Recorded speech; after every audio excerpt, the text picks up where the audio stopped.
আসসালামু আলাইকুম রহমতুল্লাহ। ওয়ালাইকুম আসসালাম রহমতুল্লাহ। আশা করি আল্লাহর বিশেষ রহমতে আপনি ভালো আছেন। হুজুর, আপনার কাছে আমার দুটি প্রশ্ন জানতে চাই, যথাযথ উত্তর প্রদানে আপনার কাছে কৃতজ্ঞ থাকবো। আমাদের দেশে প্রচলিত যে খতমে কোরআন রয়েছে সেটা বেদাত কিনা?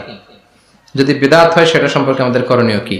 6 ঘন্টা 8 ঘন্টা হাফেজ এনে কোরআন খতম দেয়া হয়, এই পদ্ধতিতে আল্লাহ রাসূলের জামানায় ছিল না।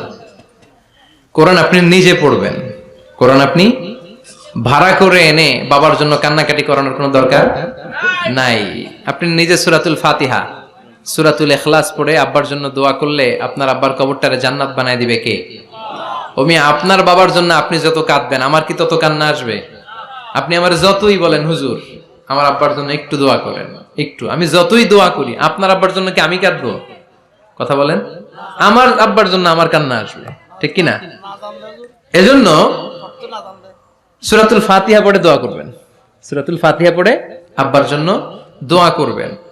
আচ্ছা, আপনারা একটা উত্তর দেন তো, বিষ্ণু ঈসা ইসলাম খাদিজাতুল কুবরাকে ভালো কি বেশি বাসতো না কম বাসতো? খাদিজাতুল কুবরার ইন্তেকালের পরে সাহাবাদেরকে নিয়ে কোরআন খতম হয়েছে? হয় নাই। ফাতেমাতুজ জোহরা উনি আগে মারা গিয়েছেন, সাইয়েদনা আলী ইন্তেকাল করেছেন পরে, হাসান হুসাইন বেঁচে ছিল, উনি কি ওনার আম্মার জন্য কোরআন খতম করেছে এইভাবে? না। প্রচলিত এই পদ্ধতিতে কোরআন খতম করা এটা সুন্নাহ নয়। সুন্নাহ হচ্ছে আব্বার কবরের সামনে দাঁড়িয়ে কবর জিয়ারত করবেন, ঘরে বসে আব্বার জন্য কাঁদবেন, রব্বির হামহুমা কামা রাব্বায়ানি সাগীরা বললে আল্লাহর আরশে যেইভাবে পৌঁছবে, আমরা দোয়া করলে এইভাবে পৌঁছবে না। ছেলের দোয়াটা বাবা মার জন্য বেশি কবুল, আল্লাহ বুঝার তৌফিক দান করুন।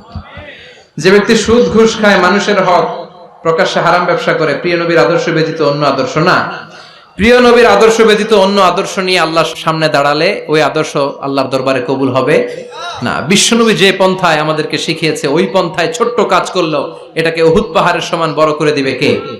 আর মন গড়া পন্থায় যদি আপনি করেন, ওইটা মিজানের পাল্লায় উঠালে কোনো ধরনের ওজন হবে। আল্লাহ আমাদের সবাইকে কথাগুলো বুঝার ও আমল করার তৌফিক দান করুন। আরো জোরে পড়ে আমিন।